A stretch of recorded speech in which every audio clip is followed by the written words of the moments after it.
What's up, chosen ones? This is Truth Tiger, and I've got the workplace survival guide for you. So I'm going to tell you guys how to survive and thrive in this workplace, how to navigate it. And yeah, because the thing is, man, the workplace is filled with narcissists, haters, fake people. Like, corporate America be fake ASF, I mean, between religion, the corporate world, the government, it's like they're all competing to see who could be faker, who could be more about the Matrix, So, in the workplace, man, the Matrix is alive and well. The Matrix is everywhere, so, you can't hide from the Matrix. So, you kind of got to think about, how do I dip and dive it? How do I become a glitch in the system? How do I become more powerful than the Matrix? How do I code and program the Matrix to my own desires, to my own ends? You have to do all that being in the workplace, because, man, I've had so many fake people in the workplace try to get at me, gaslight me, mess with me, sabotage me. Man, it gets crazy in the workplace, and they attack you there for a reason, because if you don't have a job, man, how are you going to eat? How are you going to pay rent? How are you going to make your car payment? How are you going to pay insurance? How are you going to do any of that, man? So they want to try to starve you out, and ultimately, the thief comes to kill, steal, and destroy. So they want to destroy you, kill you, whatever, And the thing is, you'll try to talk about the things you feel. You'll try to talk about your spiritual journey, 'cause it's on your heart, it's in your mind. So how can you not discuss on that? How can you not speak on that? It's what you're thinking about. It's what you're feeling deep in your heart. So it's in your guts. It's in your bones. So the thing is, you'll try to talk to these people about your spiritual experiences, your path with God, and they don't want to hear it, man. They'll get upset. They'll get annoyed. So you got to be very careful when it comes to talking to people about your spiritual journey. And you have to learn how to kind of just have bland, boring conversations. You have to learn how to talk about the local sports team. You have to learn how to talk about politics, man. Like, a lot of liberals where I'm at, so it's kind of tough. They'll try to talk all this crap on Trump or whatever, and I'm not even that into Trump, but just like, I don't want to have the conversation. It's negative as hell. I don't want to go there, You got to kind of let them know you're not interested in it, but not in an angry or aggressive way. You just kind of have to maybe stonewall that conversation away, and just kind of not go there with them. So politics is kind of a no-go. And it's all, if you got liberal coworkers, this is all they want to talk about. So you got to be smart with how you handle that with them, and how you deal with that with them. And I mean, look, there's liberal people out there who are good people. I'm not trying to say that everybody's bad who's liberal or whatever, but for the most part, it's not a good deal. And there's a lot of women who hate men. And I literally had a girl at my work just start singing randomly, "Kill all men." I was like, what the heck, man? I'm not the type to like report people to HR or whatever, but I was kind of thinking about it. Like, man, that's just rank. That's just rank, vile, and disgusting. But, you got to learn how to ignore people too. You got to learn that, like, someone sitting next to you who's not in alignment with you, who's not your friend, who's not cool, and they're going to want to, like, be friends and stuff, but you got to just be like, nah, we're not eating lunch together, we're not hanging together. You got to freeze a lot of people out, but not in a mean way. Not in a mean way. You got to freeze them out in, like, kind of a nice way, where you still hold the door for them and you're still kind of helpful and cool about things, but you're not going to go about any kind of friendship with them or any kind of gathering or fellowship. You're not going to get in deep conversations with them. You're not going to hang with them, chill with them, anything like that. So you have to really do that. And there's going to be a good amount of people who are looking to very specifically narc you out and sabotage your work and stuff like that. And you're going to just have to not react to them and outlast them. Eventually they will blow up at other people and sabotage themselves and destroy their career. and get fired or, resign in shame. And I've had multiple people do that, where they got fired or they had to resign in shame. And they'll play crazy games with you, and you really, really, for the most part, have to ignore them. And sometimes you got to call them out, and it's not a fun process to have to deal with. You have to be strong. You have to be tough. You have to have a lot of emotional fortitude. You got to have a lot of fortitude in your heart to just push through things, It's like a boxing match, and you're going to get hit, but you got to just keep going forward, and eventually you'll knock them out and you'll win. And what really happens is you kind of claim your own territory, you claim your own space, and you kind of have your own little zone where you do things your own way, and you run the show, you run the ship, and nobody can really tell you anything. And that's kind of what ends up happening, and that's kind of what needs to happen, because there's no eye-to-eye relationship with narcissists, and most jobs are built around a narcissistic matrix. So, you have to either dominate them or they try to dominate you. They do not live in a world of seeing eye to eye or being partners or being friends or being equals. These narcissists just don't do that, and they might pantomime that with politics or something. Everybody's equal, but when it comes to the way they treat others and how they act, they don't believe in equality at all. Yeah. And there's going to be, I don't know if the majority of people are full-on narcissists, but the majority are definitely in the narcissistic matrix and are willing to go along with it, and are not going to stand up for you. So don't expect anybody to stand up for you. You got to fight these battles alone. A lot of times they will actually purposely not stand up for you, even when it's not difficult to do so. When you got a psycho narcissist yelling and screaming at everybody, and you're the only one that's like, hey, I'm not going to let you talk to me like that. And they're like, no, let him. I literally had that, where I just had a fucking rage monster, just a rage animal nutcase who would get mad at every little thing. And I was like, dude, don't talk to me. I was like, no. And they were like, let him have what he wants, give him his way. But I'm like, no, you're helping him out by doing that. You're emboldening him by doing that, Man, so yeah, they will, these cowards, who are most people, will embolden your enemies and will embolden the narcissists and will be insane enablers.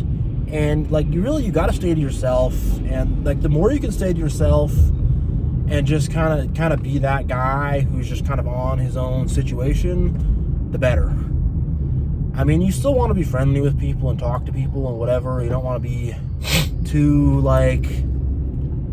off on your own, but man, you got to blend in, man. You really got to blend in. It's a very shrewd, very cunning, clever kind of game. It's kind of like you're some wild animal. You're some little bobcat or some little lynx in the wild, and there's some big bears and some wolves and some mountain lions and stuff that can mess with you. So you want to kind of hide and not get messed with them, but at the same time, you're still trying to hunt and capture a rabbit or, catch a bird or something to eat. So you want to be able to sneak up on them and get them, and you want to kind of eat what you need to eat, but not get eaten by the big things. And it's very survivalistic and conniving and manipulative and tricky. And that's why Jesus said, be as gentle as a lamb, but as shrewd as a serpent. Shrewd meaning clever and cunning and having guile and just having good timing with things and putting yourself in the right positions. You got to really do all that.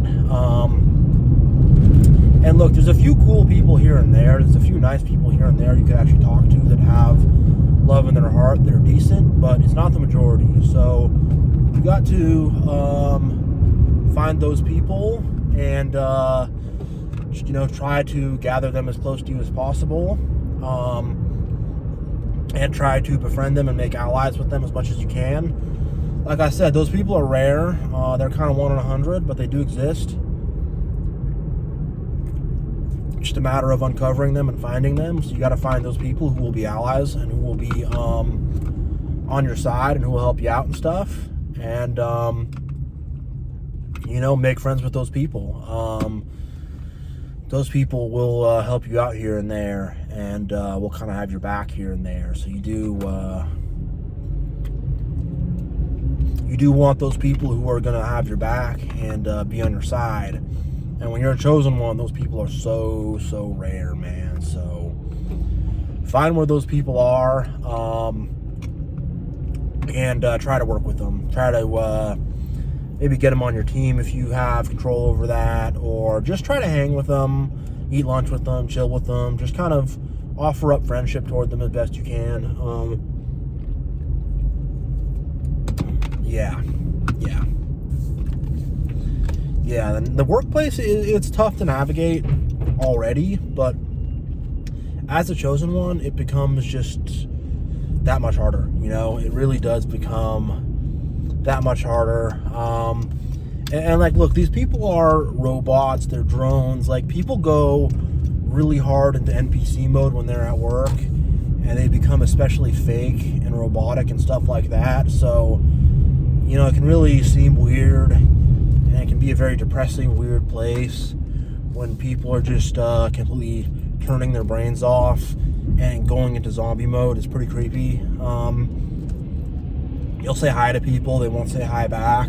They'll just walk right past you. Just stuff like that just like will kind of give you the shivers a little bit, put you off, and you'll be like, what? So you're gonna have to deal with a lot of that. You're gonna have to deal with a lot of fake friends too. A lot of people, it's like, this is the world, but work especially, and then work as a chosen one, like, really ramps it up huge. But in terms of fake friends, like, there are 1,000,001 fake friends, 1,000,001 fake homies, 1,000,001 just like the fakest people, man. And you want to be very, very careful, because those people will try to become your friends, your buddies, whatever, and then they'll stab you in the back, man. They will stab you in the back huge. So be very, very careful with who your work friends are. Try to find the real ones. You got to kind of watch people, observe people, because people will go into work and then all of a sudden they'll become all friends with all these people and all this stuff, and we're buddies and we're friends and all this kind of crap, and they'll do it very quickly, and it's like the first day there, and it's like, well, I have all these new friends now. Like, no, you don't. None of those people are your friends. You're going to the bar, having some drinks with them, whatever. Like, nah, don't be fooled. So people will get fooled into the fake friends thing very, very easily. And as a chosen one, you can't fall victim to that, because they'll triangulate against you. The games they can play against you, if they are united against you, are really, really bad. Yeah.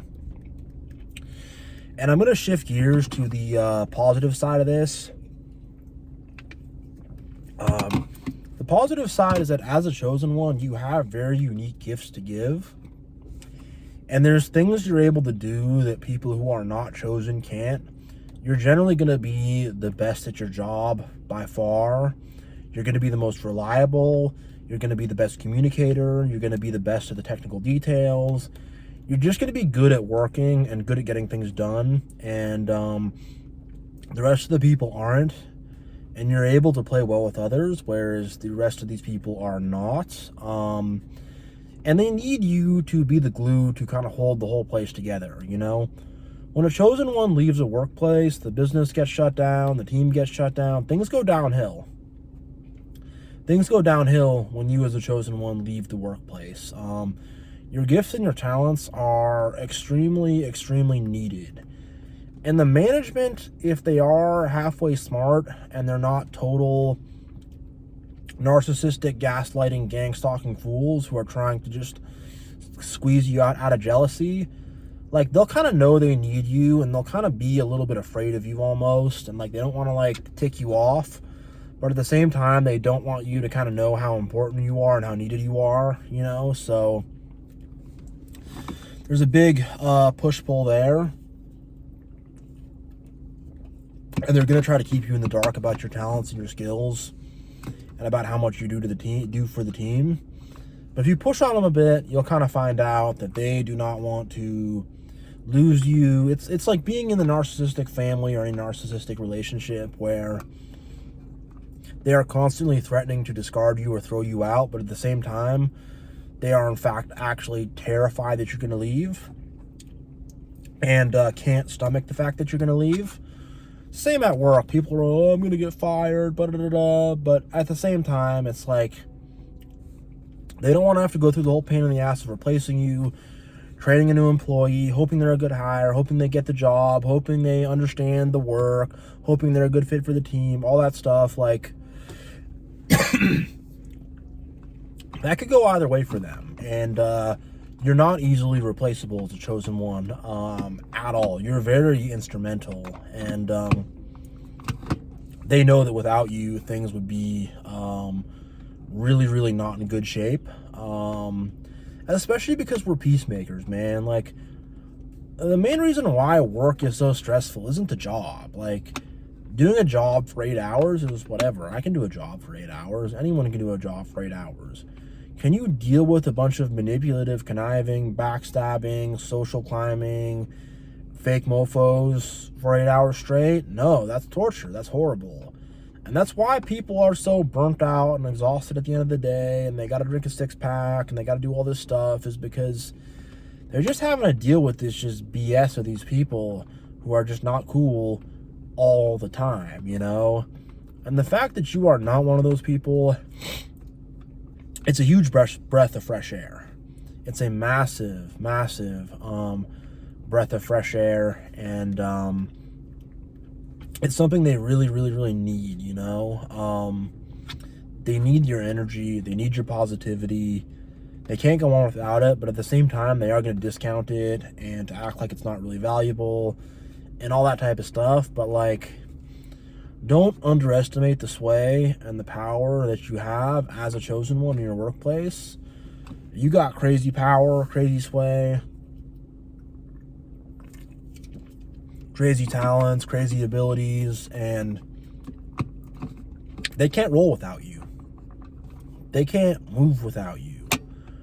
I mean, my workplace was in shambles without me, you know, when I first showed up there. Like, it's going to be a huge disorganized, in shambles, mess. People are just going to be fighting. Things are not going to get done properly. People are going to make mistakes and lie about them making the mistake they made and try to blame it on somebody else. And I've seen all of this. This is like day-to-day BS. And because I cleaned out all the narcissists and I just kind of do my own thing, like, I'm set up, man. I'm totally set. I'm chilling. But I wasn't chilling before dealing with all these people, though. Not chilling at all. It sucked because they were a bunch of backstabbers and a bunch of fools trying to get me. And that's the thing, is once you beat all the narcissists, you have a level of autonomy that is, it's different. You have a level of autonomy and independence that they can't even touch, you know? You just kind of do your own thing, and you do your work in your own way, and you do it on your own time, and you earned it because you defeated them, you know? The earth is now kind of at your feet. You defeated the Matrix, and now the earth is being laid at your feet. And how can they complain? You work hard. You make sure the job gets done.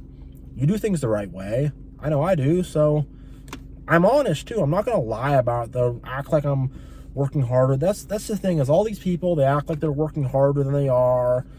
They got, I don't know, they're paying their bills or whatever on their laptop, but they're acting like they're actually working. Oh, I'm working so hard. Or they got some side project they're doing and they're acting like that's part of the job. And they're really trying to be as misleading and as fake and as weird as possible. I don't know, if you do a little not work stuff during work, whatever, but just don't be like a weird liar about it, you know? And that's a lot of what they're doing. And they're sowing a lot of seeds of discontent. They're talking trash about people. They're gossiping. They're spreading rumors. They're causing drama.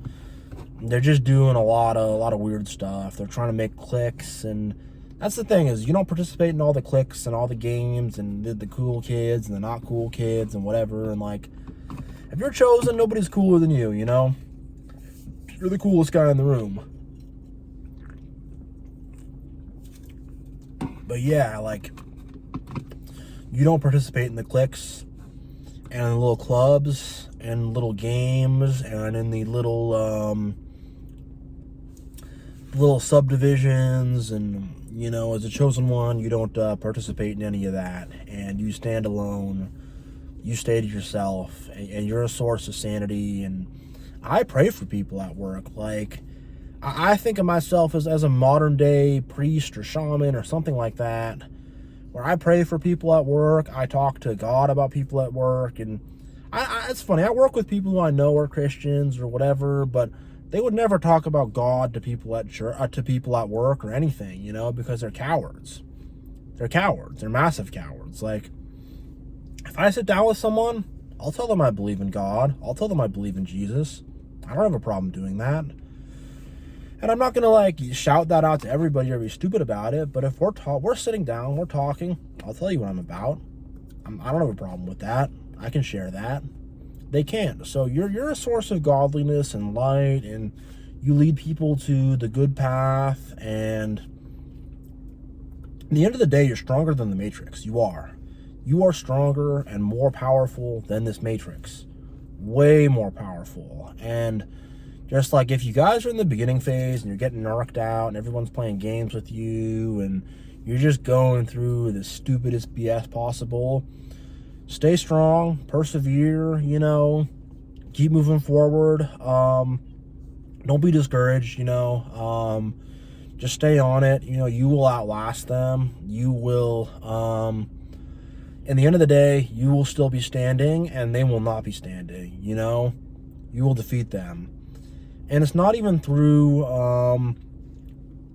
doing anything unreasonable. It's just about calling out bad behavior, calling out manipulation, calling out games, setting boundaries, having self-respect, not tolerating BS. And the truth is, the narcissists shaking their boots. Like, there's one guy at my work who's like a higher up executive, total narcissist. Like, bro, he is terrified of me. Like, legit. Like, I see him, like, he kind of shakes, man. So, especially the high up narcissists, the ones that have things to lose, like, they don't want to mess with you. They don't want to get slapped down by you. They don't want to lose all their earthly possessions, you know? They don't. So, yeah. The ones on the bottom that have nothing to lose, those are kind of the more dangerous ones I found, actually. So, yeah, guys. My throat's getting a little hoarse, but I'm probably going to end it here. But, yeah, guys, love your fellow, even love your enemy, love God, you know, Jesus Christ be with you. And, yeah, guys, this is the workplace survival guide for chosen ones. So, yeah, everybody, enjoy.